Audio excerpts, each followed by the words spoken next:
So black it's desperate, not 20 years back from today. Soleil. Bonjour à tout le monde.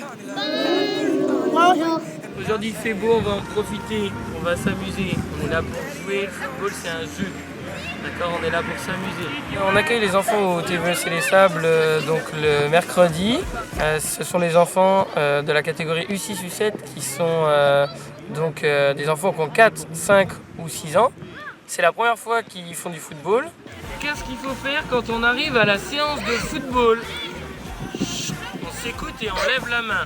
Ils découvrent un petit peu quelles sont les bases du jeu. Donc on essaie de leur apprendre à l'école de foot quand est-ce qu'il y a une touche, quand est-ce qu'il y a donc un corner. Voilà les petites choses qui font qu'on s'amuse et puis qu'on fait une partie entre enfants à la maison. Donc voilà, on essaie de leur apprendre ces bases-là. Et puis on a aussi plusieurs petits ateliers qui sont des ateliers d'éveil à la technique.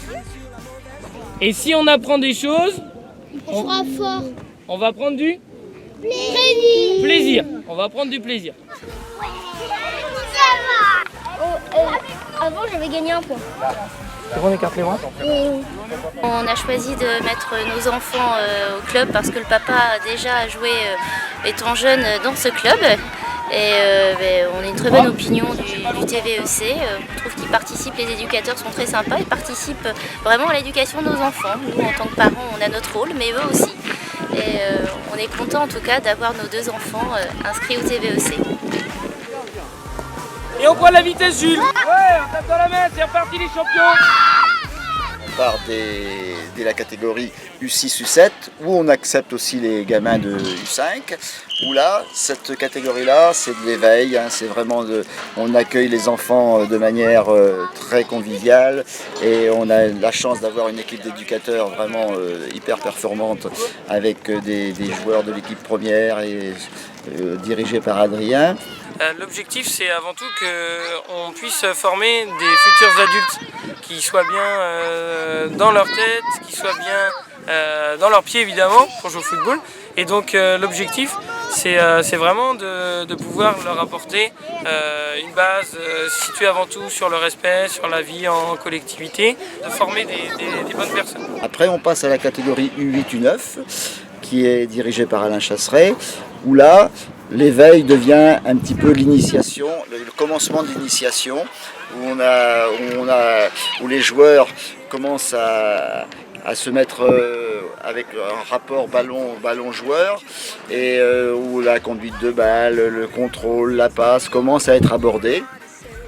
Et la notion aussi de jeu commence à être abordée avec des rencontres programmées le samedi dans le jeu à 5, avec 4 joueurs dans le champ et un gardien de but. Donc sur des petits terrains de 25 mètres sur 35 mètres. Donc là on commence à jouer au football carrément avec un adversaire et puis quelques petites règles entre guillemets. Cette initiation primaire, hein, passe après vraiment dans une initiation un peu plus poussée avec les U10 U11 où là carrément on cherche à améliorer la technique du joueur, quoi, à savoir les contrôles, les passes, les frappes, la jonglerie, toutes les bases du football qui vont permettre aux joueurs de devenir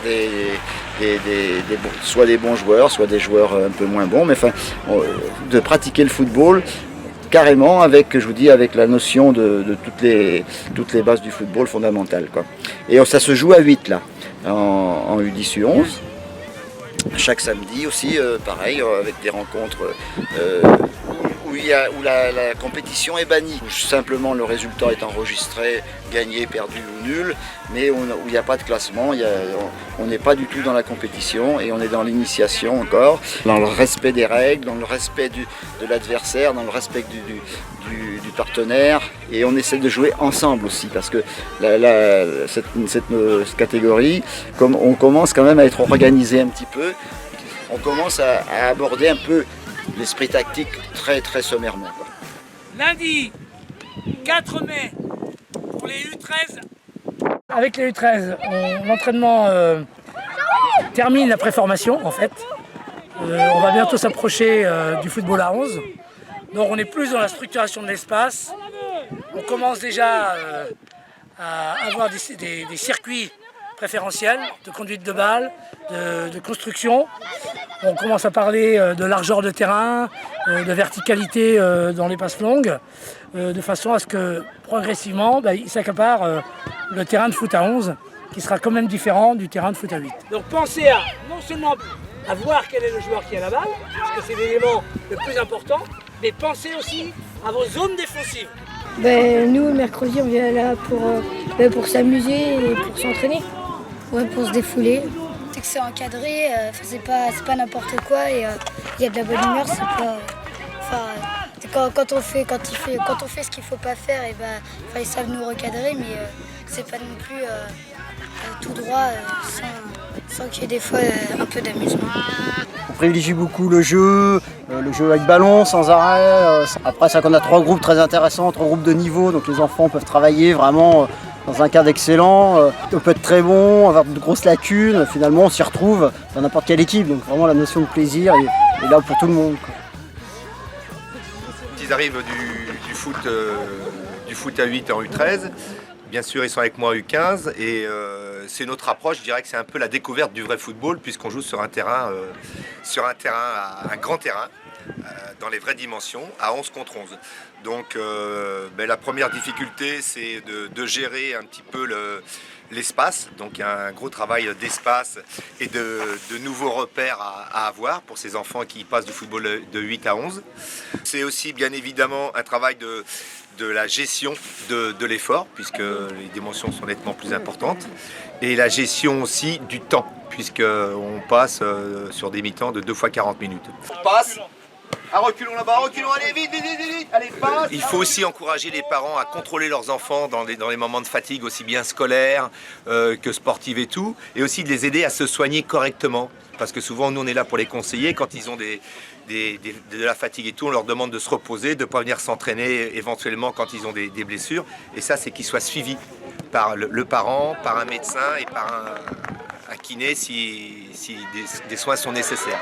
Ça, c'est important parce que l'enfant pense qu'on le punit quand on lui demande de quitter l'entraînement et tout. Et c'est là qu'il faut être vigilant, nous éducateurs, et aussi que les parents nous accompagnent dans ce sens-là pour que leur enfant puisse récupérer. Et il faut garder l'intégrité totale des enfants avant tout. C'est les faire jouer c'est une chose, mais les faire jouer aussi en possession de leurs moyens. Je joue au foot parce que c'est ma passion, puis c'est là où je me défoule un peu, puis je progresse et tout, puis j'adore, c'est un peu ma raison de vivre, quoi. Ils sont dans la continuité de ce qui s'est passé en U13 avec bien sûr toujours un travail de technique individuelle sur l'enfant, c'est une progression individuelle, un travail d'équipe à 11 avec forcément plus de joueurs et un placement différent comme j'ai dit tout à l'heure par rapport au terrain. Une approche aussi du travail tactique parce que là il faut gérer aussi de la profondeur, la largeur et aussi toujours continuer le travail athlétique qui se fait sous forme de vitesse, vivacité, coordination surtout à cet âge-là. Beaucoup de travail en aérobie, tout ce qui est travail d'endurance. Et puis on commence nous à cet âge-là, parce qu'ils sont encore dans une phase pubertaire peu avancée, de toucher un petit peu un travail de puissance tout en étant prudent. Et aussi bien sûr avec un travail de gainage et de renforcement musculaire. Avant d'attaquer aussi la partie supérieure qui sera de passer en U17 où le travail athlétique sera plus important et plus conséquent.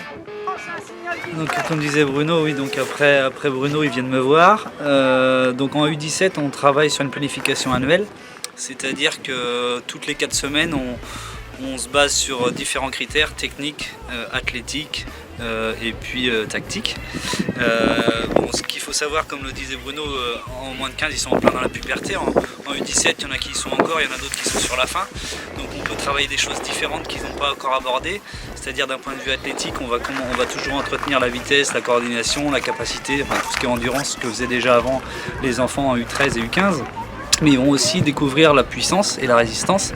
Ils le découvrent dès le début d'année puisqu'on fait même des tests VAM-EVAL. Ils découvrent aussi un petit peu de renforcement musculaire parce qu'avant on est plus quand même sur les assouplissements et surtout pas de charge, alors que nous on peut commencer à mettre de la charge en U17. Donc ils vont découvrir aussi ça. C'est ce qui différencie un peu les deux catégories. Après on est toujours dans le perfectionnement technique, sauf que tout ce qu'on va faire, on va essayer de le faire en mouvement. Que ce soit un contrôle, que ce soit... Enfin, tout doit être en mouvement. C'est ça qui va peut-être différencier un petit peu. Le jeu long aussi, il doit être validé, le jeu long en U17. Donc voilà, c'est ce qui va différencier un peu l'aspect technique. L'aspect athlétique, j'en ai parlé, c'est puissance, résistance. Puis on entretient toujours les mêmes filières autrement. Et puis d'un point de vue tactique, on va commencer à travailler l'animation offensive et défensive peut-être un petit peu différemment, avec un langage connu, avec des signes reconnus aussi de chacun. Et puis aussi un peu de stratégie, c'est-à-dire travailler peut-être sur les coups de pied un peu arrêtés. Quand on a 3 séances par semaine, on peut commencer un peu à travailler ça. Voilà un peu ce qui différencie les deux catégories, je pense. Lucas joue depuis plus de 10 ans TVEC, il est maintenant en U17. Il m'a toujours semblé important d'accompagner mon fils depuis qu'il a commencé à jouer au football. Et à côté de ça, j'ai accepté de devenir dirigeant quand le club me l'a demandé. Le dirigeant est un parent de joueur qui seconde le coach dans l'organisation du match. Il s'occupe de la feuille de match, il s'occupe de préparer les maillots, les ballons, la trousse de secours. Il peut aussi être amené quelquefois à faire la touche. Et avec les autres parents, dont certains sont également dirigeants, on a formé au fil des années une super équipe, on s'entend très très bien. Et on est quasiment, on va dire, sur tous les matchs, ou presque, on partage avec nos enfants leurs quelques défaites, il est vrai, mais surtout leurs victoires. L'entente football féminin des Olonnes a été créée donc, pour cette saison 2014-2015. L'objectif étant qu'à la sortie des écoles de football du Stade Olonnais, de l'ESCO Football et du TVEC 85, on puisse assurer une continuité du football féminin. Donc d'une part avec les U14 qui jouent en foot à 8, les U18 qui jouent en foot à 8 également, et ensuite les seniors qui, elles, jouent en foot à 11.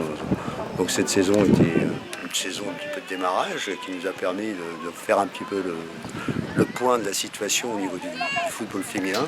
Et j'espère que la saison 2015-2016 va repartir sur des bases un peu plus solides, de façon à pouvoir assurer quand même une meilleure qualité du football féminin au pays des Olonnes. L'école de foot au TVEC est une priorité du club. Le but est de pouvoir proposer donc à tous nos jeunes du pays des Olonnes, quel que soit leur niveau, de s'épanouir dans nos équipes, avec également pour objectif d'avoir des équipes d'élite parallèlement, pour aussi éviter à ces jeunes du pays des Olonnes de l'exode vers le pays lyonnais.